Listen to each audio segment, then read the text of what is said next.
Hello, everyone. Today, I am so incredibly excited for this session of Badass Bytes. My name is Parisa Bania, and I am the CEO and business whisperer of Sixth Sense Strategy. Welcome if you're watching this live. Also, welcome if you're watching this recorded, whether it's on LinkedIn or Facebook or the Sixth Sense Strategy YouTube channel. As you all know, if you've read some of my posts on LinkedIn, or if you've seen some of my Short Friday videos, or if you've been a part of other Badass Bites sessions that I've had since the middle of the summer, I have an unabiding love for modern badasses. They are audacious leaders who have audacious goals, and they go 80 miles an hour in a 45-mile-an-hour zone. They have things that they are doing in life that will have outsized positive impact on all of us. And it is a distinct pleasure and honor I have to work with them, and also a distinct honor and pleasure to have Sepideh Nasiri join us today on this version of Badass Bytes on being a disruptor. Sepideh, welcome. And I don't want to introduce you because I will do a lousy job of it. Tell everyone who you are, what you've done in life, what your passions are. Don't leave women too out. Just let us know all of your goodness, and you're awesome. Oh, thank you so much, Parisa. And it's such a pleasure to be here. And I'm just in awe how much you empower women and empower people around the world, and giving us the space to be able to be ourselves and authentically communicate with the world as well. So thank you for having me and for this conversation. Hi, everyone. My name is Sepideh Nasiri. I'm the founder and CEO of Women of MENA in Technology. It is a nonprofit organization based in Silicon Valley, in the heart of San Francisco. But it is a global brand that focuses on closing the diversity and gender gap in STEM for the MENA descent community, an unseen community and minority, community as well. So with that said, who am I and what do I believe I'm a global citizen. I've lived and worked in so many different countries. So I feel home everywhere, where my friends, my family is, and where my work and impact takes me.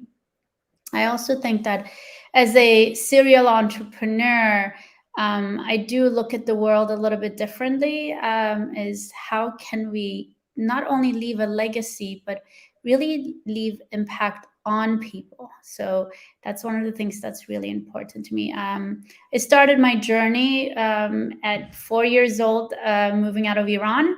I'm Persian, to Europe, Germany, lived there for about 11 years before moving to the US. And in the US, landed down the street from Sun Microsystem and Apple, and my family went to school, graduated from college in Southern California, and really redefined the way I wanted to live. I started my first company right out of college with many interesting people who were much wiser and much older and much more experienced than I was. And that took me into the entrepreneurship world, working in Silicon Valley again with so many different incredible founders and innovators. Had a chance to work on incredible products and services, and found out that there weren't a lot of women in the workplace, in the tech workplace, and I wanted to really change that. And that's where my journey started, in joining different projects, joining different companies, and building out companies that can support women in STEM. From Women 2.0, where I was the VP, I came in when it was a passion project, building out a company that globally impacts women, and lots of unicorns today who many of you know or use, like Stitch Fix, Rent the Runway, and Eventbrite were in our community back in the days. And we learned that when we provide women with resources and a support system, and access, particularly, they can thrive. So that took me to my next journey, which is Women 2.0, Women of MENA in Technology, which is also Persian Women in Tech, is our, which we rebranded from, and helping an unseen community today. Thank you, Parisa. So tell us a little bit more about Women of MENA in Technology. And I want to get into that first before we go into the topic of disruption, because that's going to form the basis of our conversation. You are shining a light on women that are typically hidden. And so tell us a little bit more about why it was why it is you're so passionate, rather, to create this worldwide community of women from MENA backgrounds and shining a light on them when the light typically shown on them is not positive nor empowering. Yeah. I mean, for me, it was very strange that when I spoke at conferences, no one looked like me. Even when they were female, they didn't look like me. Yeah. They didn't come from a region where I was from. And I always questioned that, because at home, we were told that, oh, most Middle Eastern or Iranians, they become doctors, lawyers, or engineers. Like, where are the engineers? I did not get that memo. And so, where are these engineers? Where are these techie women from my background and from my region? And so, conversation had moved on just from bringing women in tech to diversity in tech. And for me, of course, diversity meant also my community. Where is my community? And so with that said, that's where my journey started. I wanted to find where they are and who they are. And in Silicon Valley, they should have been everywhere. I didn't meet any of them. And so as an entrepreneur, it just opened my eyes into, here's a problem. Let's find a solution. And I really want to make sure that the next generation and the current generation, because we all look at Silicon Valley, right? At the end of the day, anything that comes out here is going to be shined on. And you look at Jeff Bezos and Mark Zuckerberg, and they're always the ones, and of course, Elon as well. Elon, I don't want to forget about you. But they don't look like me. They're not from my background. They didn't have those challenges. And I wanted to make sure that there's inspiration and also representation for our community, so that someone in the Middle East, or even in a different state, or even here in San Francisco, is watching the news, or listening to Recode, or any conference, that they can be inspired and they can nod their head because they understand those challenges that are being spoken of, instead of feeling siloed and not having a feeling of a sense of belonging, whether they're at work or whether they're at a conference, or believing that they could be that person one day as well, especially since these women are incredibly talented. I mean, when you look at the data itself, and I know we techies love data, and we go by data, is 68 to 70% of college graduates in STEM are women in the MENA region. That number doesn't exist in the US. It's less than 30% in Europe and in Canada as well. And 1 out of 3 founders of startups is also a woman, either head of it's a woman or founded by a woman in the Middle East, but you don't see that here. So when you have that potential, yet you don't provide access, you don't provide insight, you don't share the story and elevate them, there is no inspiration. And so I wanted to change that. So that is a brilliant segue into what you and I are talking about today.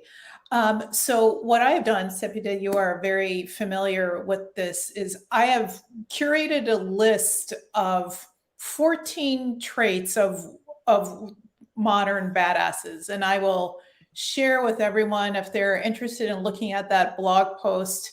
About 14 traits. There's what in previous Badass Bytes session, we've talked about no crying in baseball, fitfo, keeping it real, Today, you and I are talking about disruption and what you've shared about creating visibility on a group of women that typically does not get any visibility, to me is like quintessential disruption. You're making us sit back and take notice and say, hey, wait a minute, this seems like, I'm saying it, not you saying, this seems like BS. Why isn't it that we don't know more about them? And then how do we create a place and a space for us to pay more attention to them? So let me share the description I have written. This is again a lift from the blog post about the traits. You are a disruptor. You challenge norms. You don't make the donuts so much as that you make new donut recipes. You're not afraid to tell it like it is, and you're not afraid to interrupt patterns. You don't disrupt for disruption's sake, though. Your energy is directed towards helping your team and your clients get to where they need to go. This to me is you. And when you and I were talking about, out of all of the options of things that you talked about, you said, well, I like this one, but I also like the disruption one. And I said that we're not discussing this. It turns out I'm like, no, actually you are a disruptor. And I was hoping that you would pick disruption as your topic. It seems to me that disruption is in your blood, but in service of the greater good. And I think a lot of people miss this point of, it's not like you wake up in the morning and you say, how can I interrupt patterns? How do I ask questions? Or it's not being challenging for challenging's sake, that there is a 10-year goal that you have in your mind, or maybe even a 25-year goal that you have in your mind. So tell everyone who's paying attention and listening and is really interested in you, why is it you lean into disruption and why it is that you think it's so important? I think it's a mindset first and foremost. It's not something, I have always questioned the why in everything. Yeah. And I think that's something that, disruptors are always like, why is it done this way? And we haven't changed anything. And why hasn't it changed? And how can we change? And why can't we make more space? And so for me, disrupting, it wasn't that, as you mentioned, that I think about that. I just want to see how can we improve things? How can we make sure that there is impact? Of course, obviously, I'm very passionate about impact, and particularly women and in STEM. But it goes further as I got involved in questioning the whole, aspect of things or processes, or, even looking at nonprofits. We are disrupting the way we work as a nonprofit. Of course, we are following the regulations and processes, but on top of it, we are rethinking the way the longevity of a nonprofit. Most, organizations are only depending on their donors. And so, but that's why they may not survive after 5 years. And so, because you're hitting the same donors and you're going with the same strategy, you have to evolve. I think nonprofits have to evolve. Your idea has to be flexible, that it evolves, it grows. I mentioned earlier, Persian Women in Tech became Women of MENA in Technology because our community grew. And I could have pressed and just stick with what we were, but that didn't make sense. And so we grew up as an organization, and that provided more opportunities, that provided more impact, that provided more space. And so same thing goes, how we do things is we are very collaborative. I believe that the mission that we have taken on cannot be done by just one organization. So collaborating with other organizations that are in similar field, or in the, have the same mission and interest, and aligning our forces is important, which we do. So I think, as disruptors, as you would say, is we want to question the way things are and change them for the better, with new ideas. And the why is going to create those new ideas. And so, one of the things that I've noticed with my clients who are disruptors, and I've certainly noticed it with you, is the ability to lean into ambiguity, the ability to embrace ambiguity, the ability to say, okay, we've never done this before. I've never done this before. It has never done this before. And people like you are like, awesome. Let's lean in and see what happens when we lean into this ambiguity. So how has your ability to embrace ambiguity served you in regardless of your current adventure now or your previous adventures? Right time at the right place with some luck. I don't know. That would be one thing, but I think the most important part is also the support system that I've had throughout. You know, my parents, my mentors, and so forth.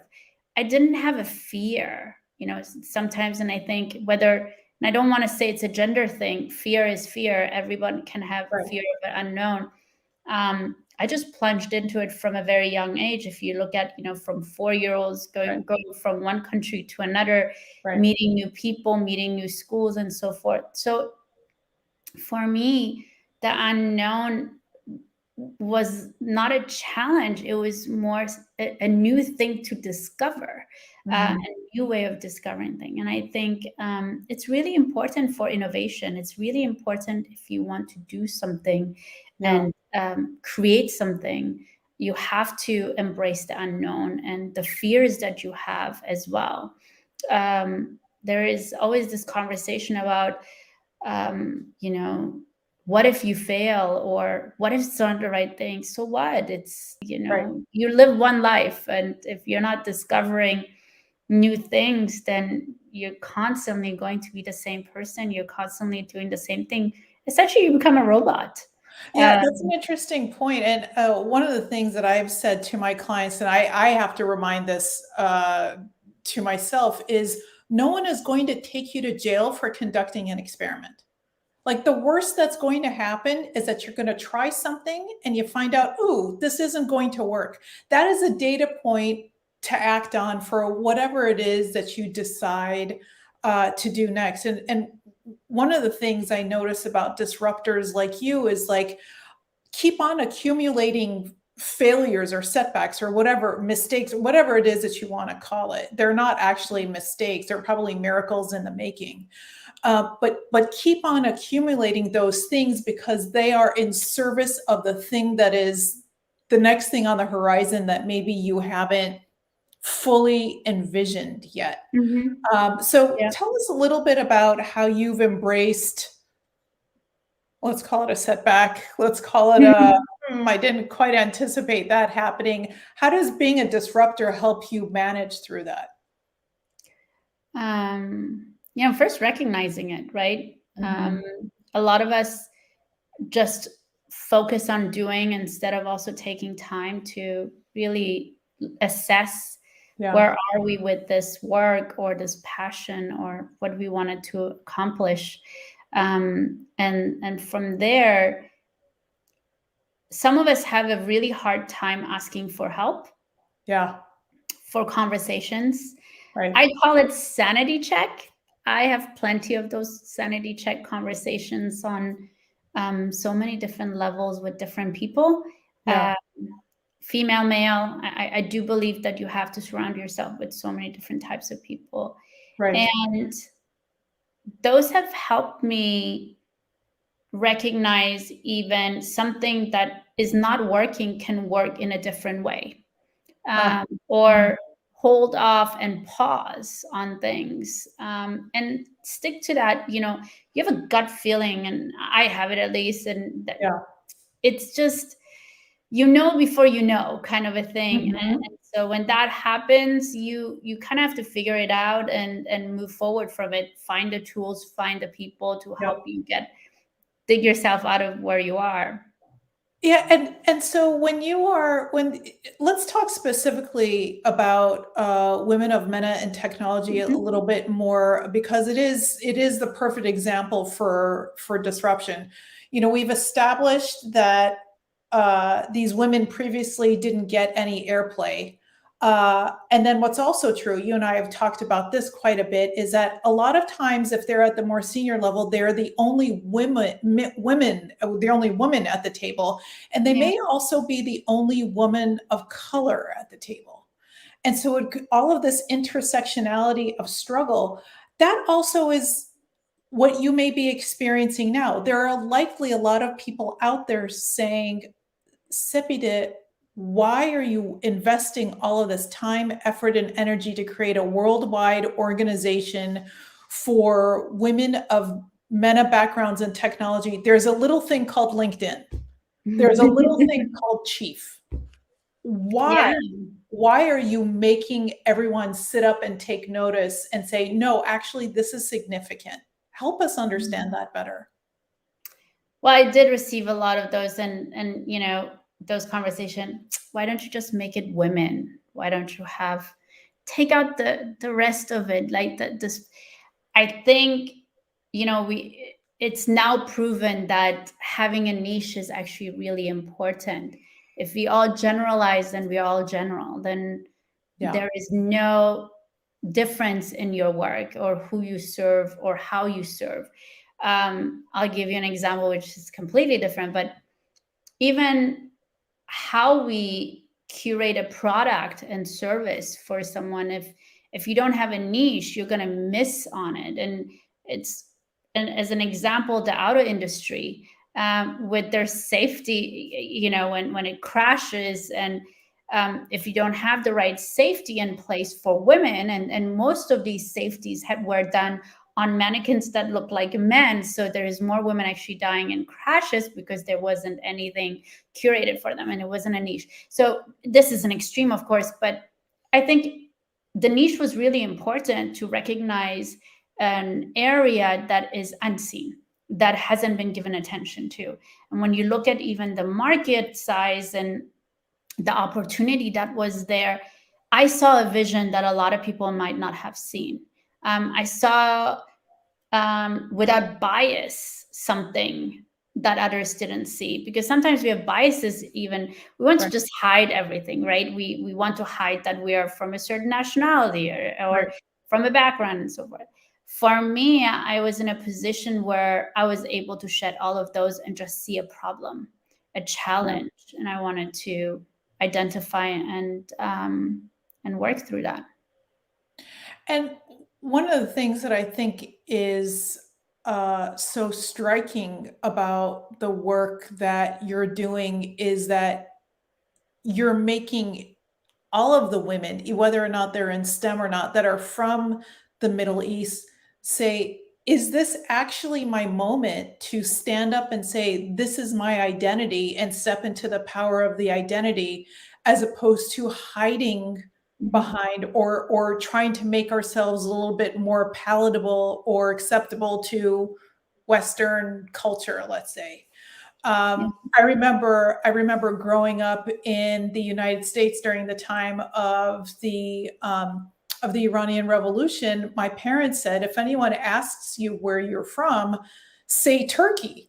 And so I said, well, why is this? They said, well, our family actually is Azerbaijani, which is Turkish, and so if you say Turkey, then that's palatable and acceptable. And so, but now what we're saying is, I am not going anywhere. This is what my identity is. Mhm. This is the power that I bring to the table. And instead of living with the stereotype, or instead of making myself small to make you, person on the other side of the table, comfortable, I am actually going to do the thing that's opposite. That's really messy and edgy. Yeah, I think it's also makes a lot of people uncomfortable sometimes as well. And maybe that opens conversations, Yeah. perspective of what the men or women looks like, or who we are. There is a perception out there, and we want to debunk that perception as well. There are all kinds of women that look different, act different, Yep. have different ambitions and dreams in the MENA region or from the MENA descent as well. And that's all okay. I believe that, be who you want to be authentic to what your dreams are. And it's also okay to showcase the different sides instead of having just one example. And it's really important. And that goes for any minority. I think Right. debunking those, perception is really important, especially in STEM, because that is the future. You look at technology and innovation, it's impacting everyone, regardless of where you live in the world. And these women are working on those innovative products. 100%. And I have one more question and then we're going to wrap. Tell me about your relationship with being messy and edgy in disruption. It's not always 1 + 1 = 2. And so we talked about ambiguity, but then there's also the mess and the edges of being a disruptor. Can you share with us a little bit more about that?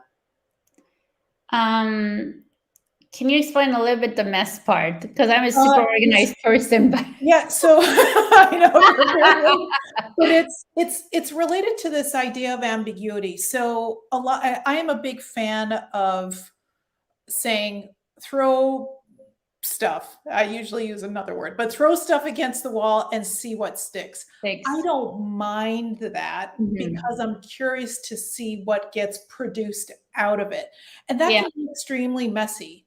That can be extremely edgy, not only for the person on the other side of the table, but for yourself, because you might be embracing a risk that for you might be a little too much, and yet you're doing it anyway. So how do you deal with times where, wow, I'm feeling a little uncomfortable, and this feels messy, this feels edgy, but I'm going to do it anyway? This happened recently, actually. We took on a project, and it's definitely different, and it's definitely messy, and but I think, one thing is taking control even in the messiness. What I mean is going back to what our mission is, taking that time to think about, okay, this happened, or this is the result of what we throw onto the wall, and now this is what we are receiving for it, and how can we turn it around into what the work is that we really want to do. And so there is a lot of noise always in the work that you do, especially for disruptors, I believe, and really staying true to the authentic way of your doing things and bringing people back to that conversation and mission and the vision that we have shines a light on what we need to do. And I think that's one of the jobs of a leader of any project, or company, is being able and capable to do that. Every day I would say things can happen, and sometimes you have to say no, and that's okay. And sometimes you have to pivot, and that's okay. That's what it means, embracing the unknown, I would say, is, and being okay with that too. You take things, entrepreneurship is not easy. Doesn't matter if it's a nonprofit or for-profit, and so forth, that it has its challenges, and doing good is not easy. I don't know who said doing good is easy. I wish it was. It's actually really hard. And so just staying true to, your mission and what you really were envisioning, and making sure that your team is fully aware. You don't do this alone. It's, for us, it's like over 100 people working on these things. So making sure everybody's on the same page and working through it. Yeah. And I love that you brought up being clear on the mission, as well as making sure that the team, whether they're volunteers or they're your board or they're people that may actually be employees, whatever it is, that everyone is in alignment with what the mission is and what the vision of success looks like, because you can't do anything without having a clear picture of what it is that you're meant to do. So one of the things, Sepideh, that I know that you and your team are working on is your conference that's coming up in the beginning of November. They can find out, if they go to the Women of MENA and Technology website, if they go to the events tab, they'll be able to find the conference there. Share with us a little bit about what the conference is going to cover, and why it is that all of us should be interested and engaged in attending. Thank you for that. The conference is one of its kind. It's the only conference currently in the world for 4 years in a row now, focusing on the women of MENA and technology. MENA being, for those who don't know, Middle East and North African descent. And so it's a 2-day conference. We learn every year, and we obviously add on. We listen to our community. This year, it's a 2-day conference that has 2 different time zones. So first day is on Dubai time zone. Second day is on San Francisco time zone. Nice. So we are servicing and making sure that everyone can be included. The difference between this one and the last or other conferences, it's Accelerate MENA is the theme. And Accelerate means that they are already at a stage in where they are. We don't need to just empower them, or we don't need to create and potentially push them, but we need to support them in a way to get to the next level. These women have already incredible talent, smarts, education, but they don't have, or they lack the support system. Access is, I think, is the main thing. So this 2-day conference includes speakers, incredible speakers we would never be able to have in person, but we're able to have this virtual, thanks to Hopin. And awesome sponsor. Awesome sponsor. They're such incredible company and what they have established. Of course, co-founded by a MENA person. Of course. And today is full of different type of engagement, from keynotes to panels, but also additionally from mentorship to workshops. And I think that's really important in having these authentic conversation, but also learning and engaging and getting to know each other. Companies can sponsor, companies can contribute by having recruiters on site. And last year we had over 11,000 attendees globally, That's which amazing. is incredible. And we're hoping to double that number this year. And one thing that is our mission really is access, as I mentioned. And access means providing opportunities and closing barriers. Last year, we were able to give many free tickets to our partners to be able to support these women in attending this conference. So through the sponsorships that we receive, we turn this around and give our partners, these are local organizations that are supporting women in STEM in the MENA region, by the way. So that's the collaborative part. We highlight these companies and these organizations, but also provide them with free tickets to their communities to attend, so that we really have the right community in our conference to, you know, benefit from it. And at the end of the day, every company that's sponsoring is not only committing to diversity and inclusion and supporting an unseen community, but really also are putting their money behind these women they want to support as well. And I encourage everyone to be part of that. I know, Parisa, you're going to be there leading a conversation as well. We're super excited about this. I'm excited investing in ourself is so important, and I know the conversation you will lead is going to be so impactful for women leaders to understand, you know, how important it is to investing in ourselves and our personal growth and development. 100%. So as a recap, here is the website. If people would like to travel over there, womenofmenatandtechnology.com. And if there are senior level sponsors, senior level leaders who are sponsors of DEI initiatives, you're interested in learning more, this is a good first place to go. But if you are the head of DEI of a major company, or any company actually that really cares about this, this is a way that you can reach out to Sepideh directly. I have attended virtually all of the conferences and events that this organization has put together. And the fact that you and your team are fearlessly leaning in and shining a light on a group of women that normally do not get any kind of attention, I think is so amazing and so beautiful. Sepideh, thank you so much for joining me today in this conversation about disruption.